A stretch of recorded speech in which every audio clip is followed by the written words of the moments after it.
So if that's the case, if you're saying in this world that we live in this on world, planet Earth, in this world, this world, okay, not word. okay, I didn't say word. the This world. tangibility, anything that is tangible Nothing is everlasting. is not everlasting. Our legacy, what we did right, what we did wrong, this we're going to see on the very last day. So, if we want to live according to that, then join the Quranic Revolution Declaration of 2021 and give full pledge of allegiance to it. It's simple. Be obedient in whatever it is which is reasonable. It's simple. And you will get Jannah Firdausi at the end. So what else can you ask for? What else do you want? That is everlasting. So, yeah. Then there are things that are short-lived. Again, there are tangibilities. If you want to talk about faith, faith is based on four things.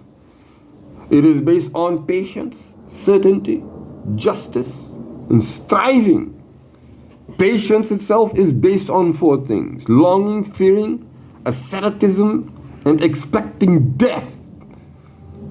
The one who longs for paradise will be able to turn away from physical desires, and the one who fears hellfire will avoid haram things.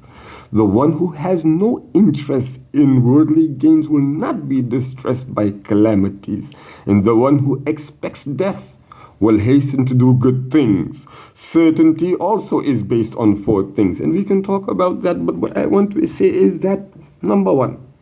Number two, let us come clean. Let us be realistic. Let us be patient. Let us have tangible goals that we can obtain, that are reasonable. Why not? Let us be on the path and on the track of the success.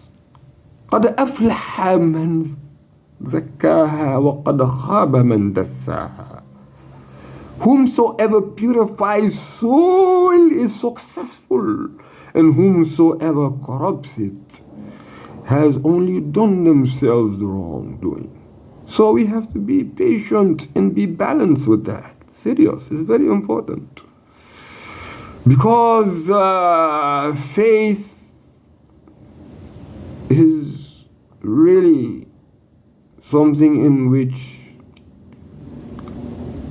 no way, no how can we allow ourselves to think that there is pure faith and it corrupts us.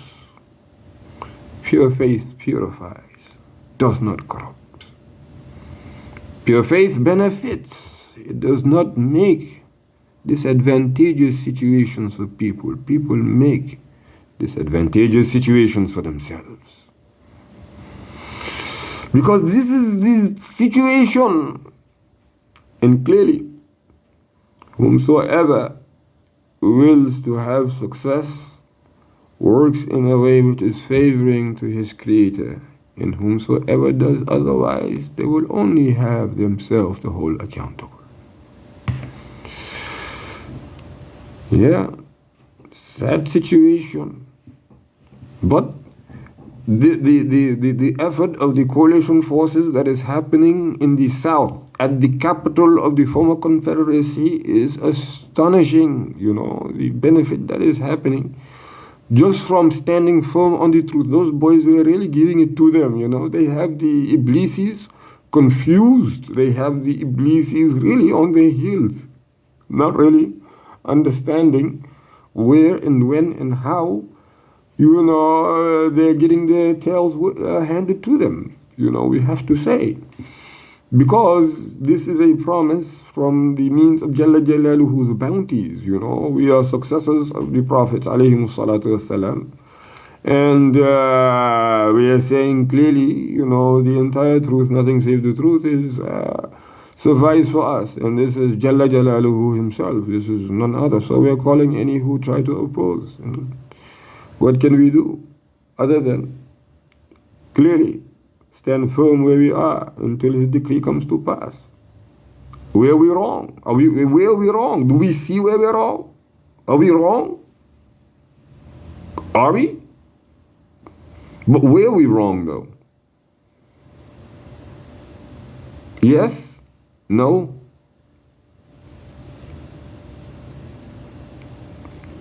Sorry, I think you explained something, but I might have just started. See, it's a terrible habit. I almost got rid of the vape, but I ended up getting one more. That's well and good. Yes. Do we see the situation for what it really is? Do you see a situation? What are you talking about?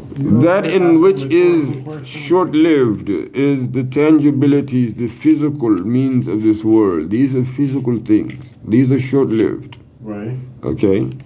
But if you speak about faith, you speak about the aspects of belief.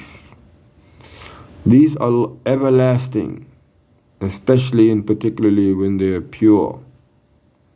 If you talk about piety, any Muslim can come here today, and I swear by God, if they cannot tell me, or if they cannot tell themselves what the definition of piety, what the definition of khushu is, all of their prayers, all of their fasting, all of their zakah, all of their hajj, all of their shahada that they claim to be proclaiming, all of their umrahs that they claim to be going on, even those in Ramadan, particularly those made in the Laylatul Qadr, all of those are null and void if they don't know the definition of in applying taqwa, because Allah subhanahu wa ta'ala himself says, إِنَّمَا يَتَقَبَّلُ اللَّهُ مِنَ الْمُتَّقِينَ.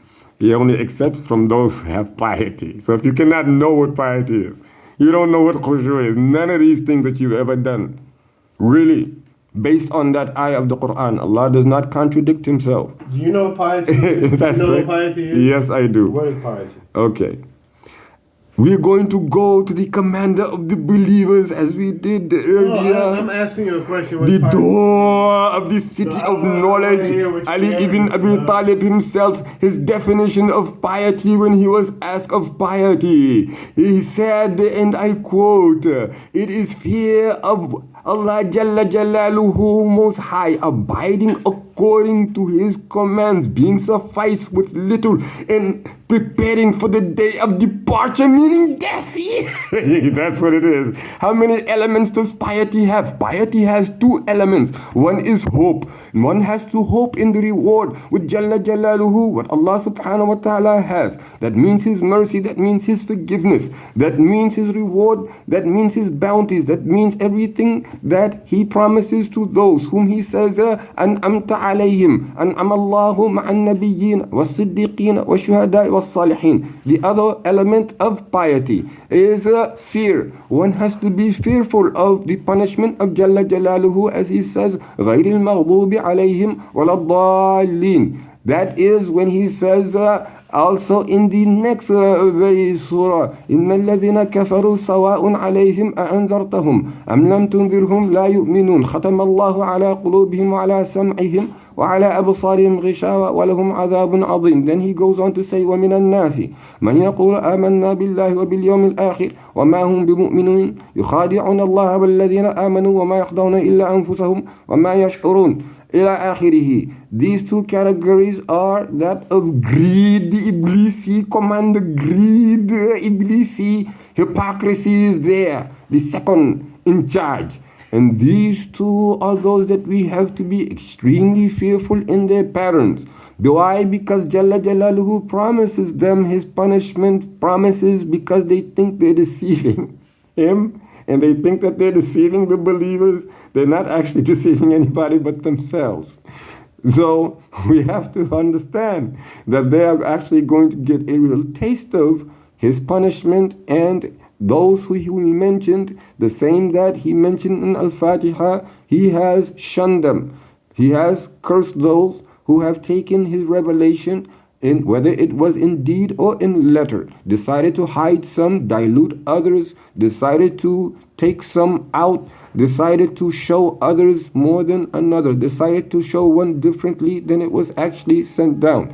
So that is the two elements that one has to have in piety, and I think that we should close it out. Wassalamu alaikum wa rahmatullahi wa barakatuh, because I'm tired of recording.